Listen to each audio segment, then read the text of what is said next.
बिस्मिल्लाहिर्रहमानिर्रहीम।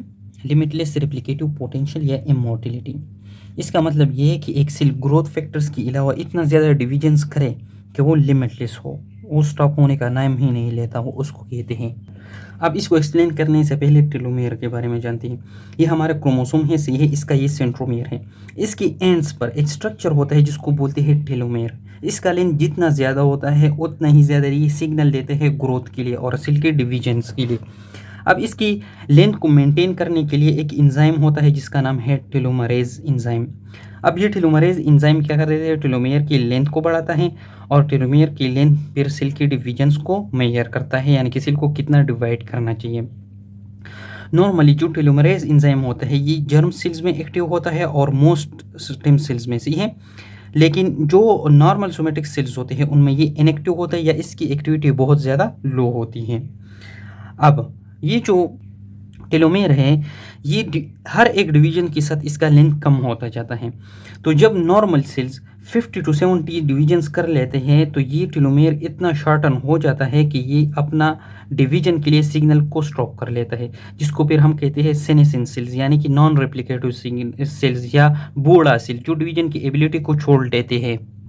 अब जब यहाँ पर शॉर्टन टेलोमेयर से सेल जाता है सेनेसेंस सेल्स में, यहाँ पर सेल साइकिल में जो चेक पॉइंट्स होते हैं, सही हैं, वहाँ पर TP53 जो एक ट्यूमर सप्रेसर जीन है और ट्यूमर सप्रेसर प्रोटीन्स बनाते हैं, ये क्या कर देते हैं, ये चेक कर देते हैं कि हाँ टेलोमेयर्स का एंड जो है वो एरोड हो गया है, वो कम हो गया है, DNA के जरिए उसको मेजर कर देते हैं। इसके अलावा वहाँ पर क्या होते हैं, RB प्रोटीन्स होती हैं।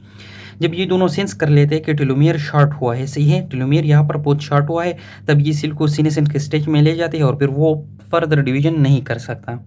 अब अगर ऐसा म्यूटेशन हो जिनमें ये दोनों क्या हो, म्यूटेटेड हो, जब ये दोनों म्यूटेटेड हो तो वहाँ पर एक और पाथवे इनिशिएट हो जाता है जिसको कहते हैं non homologous and joining pathway. अब ये यहाँ पर भी एक शॉर्ट टेलोमेयर होता है, यहाँ पर भी शॉर्ट टेलोमेयर।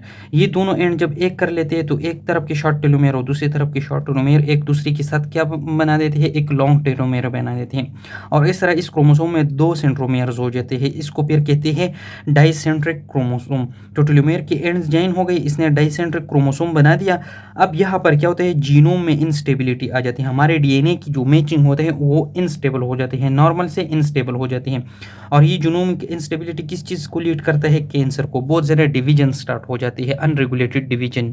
अब यहाँ पर ये जो डाइसेंट्रिक क्रोमोसोम है ये किस तरह डिवीजन स्टार्ट कर देते हैं, तो ये एक अलग साइकिल बना लेते हैं जिसको कहते हैं ब्रिज फ्यूजन ब्रेकिंग साइकिल। इसमें ये जो डाइसेंट्रिक क्रोमोसोम होता है ये मेटाफेज में जब एंटर हो जाते हैं तो मेटाफेज के दौरान यहाँ से डिफरेंट फाइबर्स आ जाती है, सी है, जो इस क्रोमोसोम को घेर लेती है, जिस तरह नॉर्मल मेटाफेज में होता है जो स्पिंडल फाइबर्स एराइज हो जाती हैं।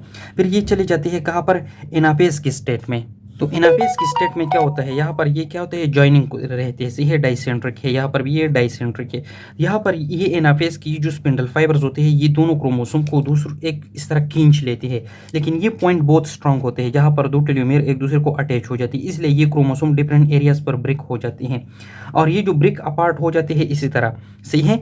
तो वहाँ पर क्या होगा, फिर न्यू स्ट्रैंड्स बन जाएंगे ब्रिक्स के, सही है। तो इन न्यू ब्रिक्स के लिए फिर 2 रास्ते हैं। अगर इसमें टेलोमेरेज की रीएक्टिवेशन नहीं हुआ तो वहाँ पर ये बहुत ज़्यादा मैसिव माइटोसिस पर कैटाट्रोप आ जाएगा, एक किस्म की तूफान आ जाएगा और इस सेल को क्या करके एपोप्टोसिस में ले जाएगा, डायरेक्टली ये इन सेल्स की डेथ हो जाएगी। लेकिन अगर इसके साथ टेलोमेरेज एंजाइम एक्टिव हो गया, रीएक्टिव हो जाएगा, फिर टेलोमेरेज का लेंथ अपटेन हो जाएगा और यहाँ पर बहुत ज़्यादा डिवीजन स्टार्ट हो जाएगा जिसको लिमिटलेस या मैसिव रेप्लिकेशन कहते हैं। और ये किस चीज़ को लीड करते हैं, कैंसर को। और यहाँ पर ये जो ब्रेकिंग पार्ट है ये अगेन चले जाएंगे, इस तरह डाइसेंट्रिक क्रोमोसोम्स बनाएंगे, सही है। तो इस साइकिल को फिर क्या कहते हैं, ब्रिज फ्यूजन ब्रेकिंग साइकिल। अब एक तो ये टेलोमेरेज की लेंथनिंग हो गया, एक दूसरा लेंथनिंग भी होता है। उसमें क्या होता है कि जो DNA होता है ये एक DNA का है, ये सही है, इन DNA के दरमियान रिकम्बिनेशन होती है, उसकी वजह से भी टेलोमेरेज की लेंथनिंग हो जाती है और उसको कहते हैं अल्टरनेटिव लेंथनिंग अब टेलोमेयर, सही है। एक वही बात है। दूसरी बात यह है कि जब फर्स्ट टाइम में जो मेलिग्नेंसीज होती है लाइक कोलोनिक एडिनोमा है, जब ये कोलोनिक एडिनोकार्सिनोमा में कन्वर्ट होता है तो तब क्या हो जाता है कि एक बहुत ही एक्यूट लीजन होता है वहाँ पर जीनोमिक इंस्टेबिलिटी जो होती है, जो इन ब्रेकिंग स्ट्रेंथ की वजह से बनता है, वो ज़्यादा होता है, लेकिन उनके साथ जो टेलोमेरेज की एक्टिविटी होती है इस एंजाइम की वो कम होती है। लेकिन जब ये मैलिग्नेंट कंडीशन में होता है, जो लीजन होता है वो बहुत ज़्यादा मैलिग्नेंट होता है, तब क्या होता है कि इस टेलोमरेज की एक्टिविटी बहुत हाई होती है। जब ये इसकी एक्टिविटी हाई होती है तो बहुत ज़्यादा लिमिटलेस रेप्लिकेशन होगा और इसी तरह कैंसर बनेगा।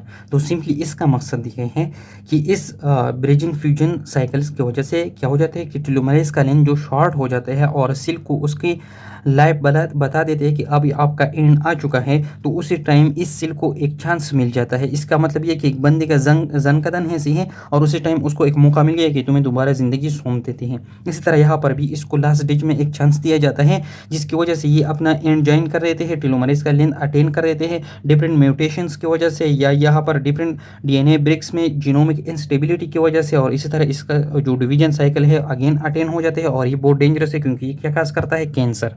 अब इसकी समरी में क्या कहते हैं कि नॉर्मली क्या होता है कि जो टेलोमरेज के एंड होते हैं वो शार्ट हो जाते हैं, जिसकी वजह से जब ये शार्ट हो जाते हैं तो सेल की चेक पॉइंट्स पर वहाँ पर सेल साइकिल अरेस्ट हो जाते हैं और इस तरह जो सेल होता है वो सीनेसेंस में चला जाता है, सही है। और इसी तरह जो इसके नंबर्स ऑफ डिवीजन होते हैं वो लिमिट कर देते हैं, कितना कर देते हैं, 50 to 70 डिवीजन्स। अब एक ऐसा सेल है जिसमें म्यूटेशन है, वहाँ पर चेक पॉइंट्स डिसेबल होते हैं और डीएनए रिपेयर पाथवे जो होता है वो ख़त्म होती है वहाँ पर। तो शॉर्ट एंड टेलोमेयर पे किस चीज़ को ले जाते हैं, जीनोमिक इंस्टेबिलिटी या क्रोमोसोमल इंस्टेबिलिटी को, और वहाँ पर माइटोटिक क्राइसिस आ जाती है, जिसकी वजह से जो टेलोमेयर एंजाइम होते हैं वो दोबारा रीएक्टिवेट हो जाती है और इस तरह बहुत लिमिटलेस डिवीजन स्टार्ट कर देती है। अल्लाह हाफिज़।